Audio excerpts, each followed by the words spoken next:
ഇത് വഴിക്കട് വെള്ളക്കെട്ട എന്ന് പറയുന്ന സ്ഥലത്താണ്. അപ്പോൾ അവർ ഫുട്ബോൾ കളി കഴിഞ്ഞിട്ട് മീൻ പിടിക്കാൻ വേണ്ടി മീൻ കൊരാൻ വേണ്ടി കുതുവലയും കൊണ്ട് പോയതാണെന്ന് പറയണേ. അപ്പോൾ അവർ പെട്ടെന്ന് അതിലൊരാൾ പെട്ടെന്ന് വീട്ടിലേക്ക് പാഞ്ഞു വന്ന് പറഞ്ഞു കറണ്ട് അടിച്ചിട്ടുണ്ട്, ബാക്കിയുള്ള 4 പേർക്ക് ഒന്ന് രക്ഷിക്കണം പറഞ്ഞു. അപ്പോൾ ഞാനും എൻ്റെ അച്ഛനും എൻ്റെ ഏട്ടനും ഉണ്ട് അവിടെ. ഞാൻ എൻ്റെ കൂട്ടുകാരന്മാർക്ക് വിളിച്ച് പറഞ്ഞപ്പോൾ അവർ നേരെ അവിടുത്തെ ഫീസ് വരി ഞങ്ങൾ ചെന്നു.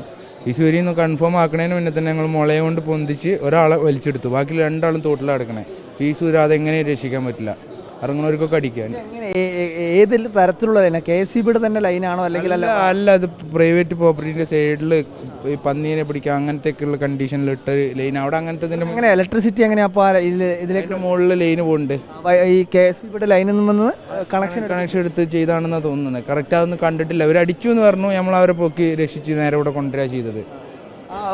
ഈ പ്രൈവറ്റ് പ്രോപ്പർട്ടി എന്ന് പറഞ്ഞാൽ അവരുടെ ഏതെങ്കിലും അങ്ങനെയുള്ള അവരവിടെ കണ്ടിട്ടില്ല. അവർ കുറച്ച് ദൂരത്തുള്ള ആൾക്കാരാണ്, കെട്ടിങ്ങൽ എന്ന് പറയുന്ന ആൾക്കാരാണ്. അവരിവിടെ പ്രോപ്പർട്ടി എടുത്തിട്ടൊക്കെയാണ്. ഈ പന്നി കയറാനൊക്കെ അങ്ങനെ വെച്ചതാണ്. അവിടെ ഒന്നും അങ്ങനെ ചെയ്തിട്ടില്ല. അവിടെ ഓപ്പണായി കിടക്കുക. നിങ്ങൾക്ക് ചെന്ന് കാണുമ്പോൾ അറിയാൻ പറ്റും. ഓപ്പണായി കിടക്കുക. അവിടെ ഒരു കമ്പി വരയ്ക്കേണ്ട ആവശ്യമില്ല. പല മുതലൊക്കെ കൊണ്ടുപോകുന്നത് പന്നി കൊണ്ടുപോകുന്നുണ്ട്. അതൊന്നും വരേണ്ട ആവശ്യമില്ല അവിടെ. അപ്പോൾ ഇത് ജിത്തും വേറെ ആരാ അവിടെ ഉള്ളത്?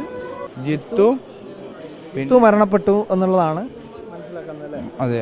ഈ യദു കൃഷ്ണനാണ് അവിടെ ഉള്ളത്. യദു പാലാടാണുള്ളത്, പാലാട് ഹോസ്പിറ്റലിൽ. ഇവിടെ മറ്റേ സച്ചു ഉള്ളത്, സച്ചു വിളിപ്പേര് സച്ചു.